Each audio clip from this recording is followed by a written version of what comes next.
The Trinamool Congress is on an expansion spree, and Bengal Chief Minister Mamata Banerjee keen to establish herself as the primary pan-India opposition leader. The victory of the TMC in the West Bengal elections, the assembly elections this year, has definitely positioned her as one of the few opposition leaders who has managed to beat back the Modi juggernaut. But is the TMC well placed to do what it hopes to, which is to replace the Congress party as the primary opposition party? Well, it has begun by opening fronts in the states of Tripura. Meghalaya is the latest, where they have poached the majority of the Congress's MLAs, including a former chief minister. They are now keen on being a force to contend with in the Goa elections, and have also started chapters in Uttar Pradesh and Bihar.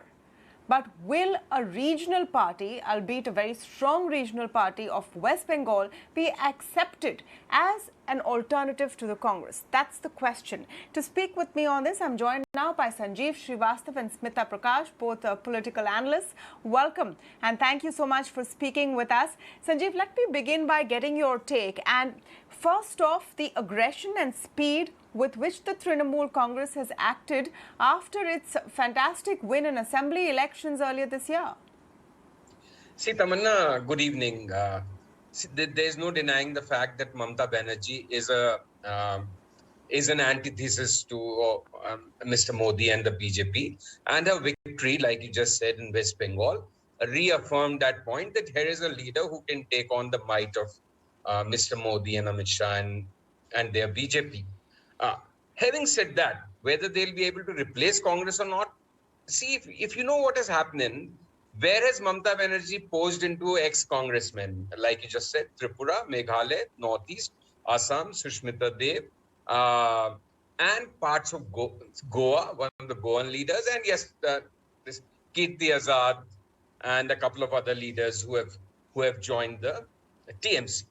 Now, whether one swallow will make a summer, it's difficult to guess. But my take on this is that Mamata Banerjee will be a very relevant political force in states which have some kind of a Bengali influence, or where they can poach on a dissident Congress leader like they did in Goa. But look at the main states where Congress is present today: Chhattisgarh, Madhya Pradesh, Rajasthan, Maharashtra.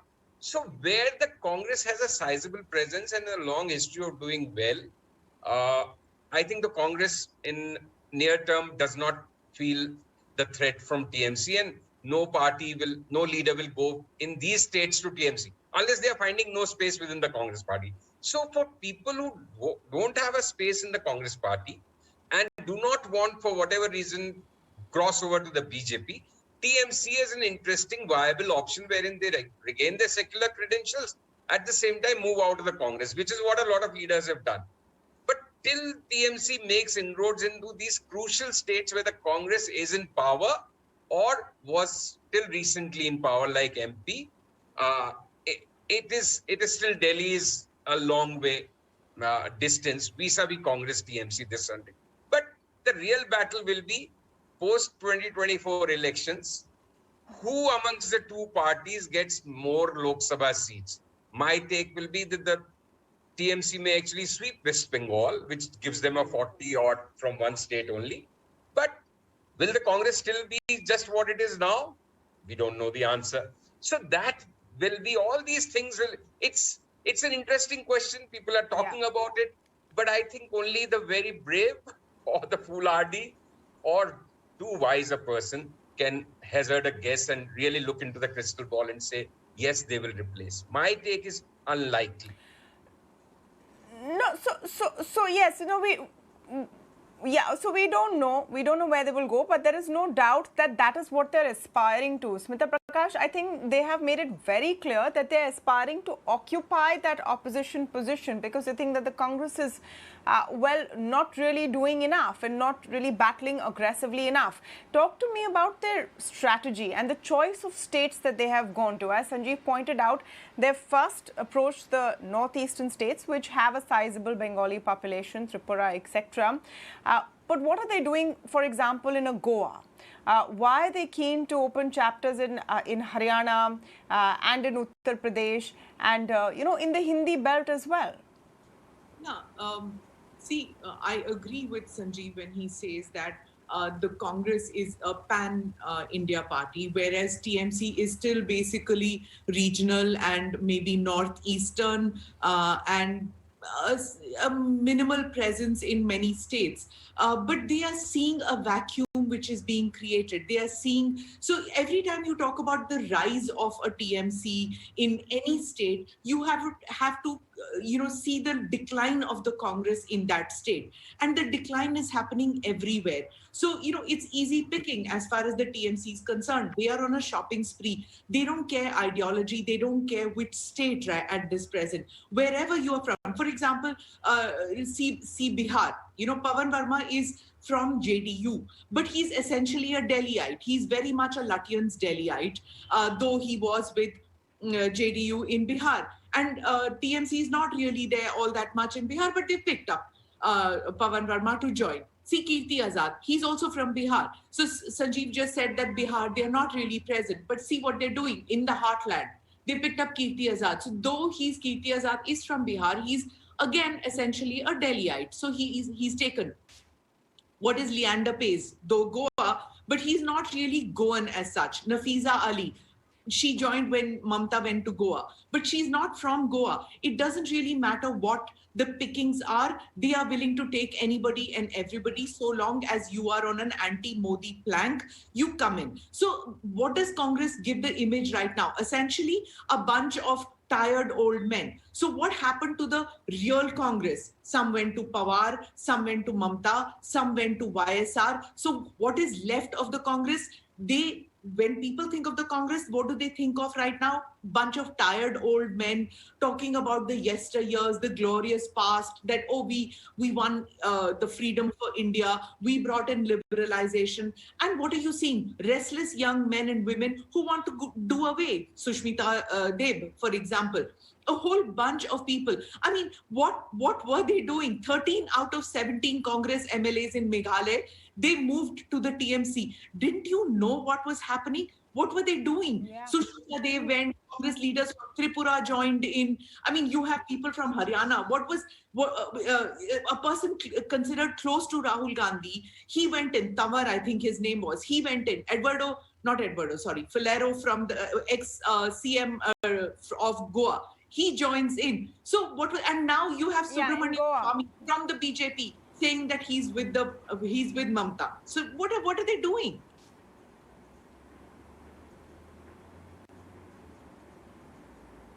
No, so which is my question. I want to understand what the strategy is. So the TMC is clearly presenting itself as a pan-umbrella kind of an organization with a large enough scope that if you are on our side and are, agreeing with our mission, which is to counter the BJP politically, then you are welcome no matter where you are from. So they are providing that alternate to the Congress. Are they an attractive alternative at this point? That's the question. Smita, let me come back to you for the follow-up on that. Yeah, so see, when there is a vacuum, which the Congress is doing that because its leader is nowhere, for the past couple of weeks is supposedly out of the country, nobody really knows where he is. Priyanka Gandhi is still trying to work her equations in Uttar Pradesh. So there is a vacuum happening. So who were the alternatives who could come in as a pan-India option or as an option to Modi-Shah duo? Who could have come in? It could either be Kejriwal or it could be Mamata, because nobody else is coming up, measuring up as a possible alternative. What happens with a Kejriwal? A Kejriwal is too caught up in now trying to figure out Punjab or be a minor player in Uttar Pradesh. Doesn't seem to be exhibiting, which he did a couple of months back or a couple of years back, a national ambition. Doesn't want to probably bite more than he can chew. So people are not really seeing him as an alternative for 2024 to take on the BJP. Is he that kind of a magnet who can get opposition together, like what, say, an NTR did at one point of time? Whereas Mamata, by winning a major state like West Bengal, seems to be in a position. If she can, be the rolling stone that gathers moss. If she can get together her party to be a strong unit in a unified opposition, then it's possible that she has exhibited national ambition. It's quite clear that she wants to take on Modi. That kind of will, gusto, ambition is not something Kejriwal or anybody else, even Akhilesh or anybody, is exhibiting. So for certain, she is an alternative in 2024.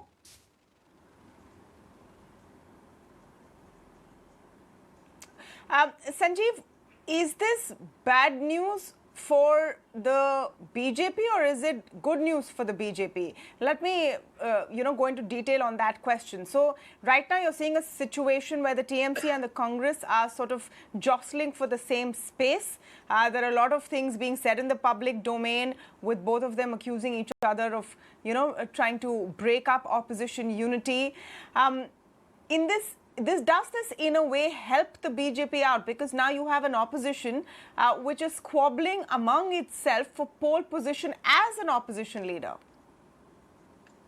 I don't think it particularly matters to the BJP, Tamanna, but if you have to say whether it's good news or bad news for BJP, I think any move or any chain of events which make Mamata Banerjee more strong is bad news for the BJP. Why? Because while a Rahul Gandhi or a Congress leadership, the BJP can always mock them and say that they have been worsted not just once but twice, and worsted how, beaten how at Hastings. Whereas the shoe is immediately in the other foot when it comes to Mamata. They have been roundly defeated in the assembly elections, and subsequent to those by-elections, Mamata has completely ridden roughshod over the BJP. So where Mamata stands at an advantage, whether it's like Smita is saying vis-a-vis Arvind Kejriwal, what is Arvind Kejriwal's best case scenario? 7 seats of Delhi and maybe a couple of other which he can pick up from states like Punjab. But Mamata, as of now, if we just extrapolate the situation of today into 2024, begins with a 40-seat number just from West Bengal. So as numbers go, she carries a heft. But again, like I said, to cherry pick and get some leaders who are actually making not much of a difference in their state even right now. Ashok Tawar is, with all respects to him, has been irrelevant in Haryana politics since he had to quit as the Haryana Pradesh Congress chief under pressure from under pressure from Huda ji. And Huda is the real strong man of Haryana Congress, and the number 2 strong person is Kumari Shailja. So Ashok Tawar was feeling left out. He's a Dalit face. He has moved on. So other than Sushmita Dev, really no big leader. And yes, I agree with Smita. What does the Congress do with Tripura? They 14 out of 17 MLAs go, but that's Congress for you. Take it or leave it. Whether it BJP takes away MLAs from them in Goa and Manipur, or now in Meghalaya, TMC is taking away. They are caught napping and with their pants down in most such situations. But till the major Congress states, like I said, Maharashtra, Rajasthan, MP, Chhattisgarh, these states where they are in power right now, or nearly power, till no significant inroads is made by TMC in these states, I think the Congress will remain Congress, TMC will remain TMC, because also, while a YSR, a Sharad Pawar may business with the Congress. Let me ask you this. Yeah.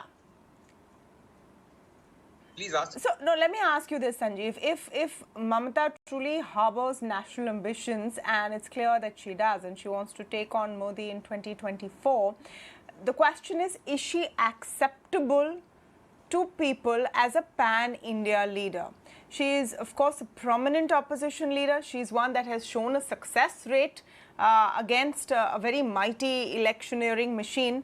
But is she acceptable to those who don't want to vote BJP as an alternative on a pan-India level? That, at the end of the day, is the key question, isn't it? No matter who she poaches or not. True. See, that Mamata harbors national ambition, we all can see. And she has all right to harbor national ambitions, that we all will have to admit. Because she is the only leader in last 7-8 years who has really defeated BJP. Defeated means defeated. like completely put them um, so defeated, given them a tough, humiliating defeat in a manner of speaking, especially after the assembly election results, the recent election. But whether she'll be acceptable to people outside of Bengal, whether people will move away from the regional parties in, say, Uttar Pradesh, like Samajwadi, the non-BJP lot, and from Tejaswi in states like Bihar, I think, or Sharad Pawar and other parties in Maharashtra, I don't think Mamata Banerjee will find it easy going in these states. So she can do some shopping and she can make some difference in states where A, Congress is directly pitted against the BJP, nobody else is present, and where a certain disgruntled element of the Congress will go. Why did at the end of the day Sushmita Dev go? Because she was not sure of a Rajya Sabha seat. And with all respect, why shouldn't she go? But tell me one significant person. Pawan Verma, great, very eloquent man, very learned man, has a way with words. But what is his electoral relevance? Whether he stays here or goes to TMC or was with JDU. Same with Kirti Azad. What difference has he made over the last couple of decades that he has been in politics? So while we can take these names, talk about them, the so lightweights. The real leaders who carry heft and want to go out of the Congress. So lightweights have come on board in crucial states. They went to the BJP. Yeah. So in big states, which have a lot of seats, lightweights have come on board so far. The developments in Goa and Meghalaya are particularly interesting because there pretty significant regional leaders have come on board. But this clearly seems like a plan that has just begun. TMC is just gearing up to establish itself as a pan-India alternative to the Congress as an opposition party. Will it go far? Will Mamata want to emerge as a nodal point to bring opposition leaders together? And that will that really work in a 2024 kind of scenario? Well, the story has just started and we'll be keeping an eye on it. Thank you so much, Sanjeev and Smita, for joining us today.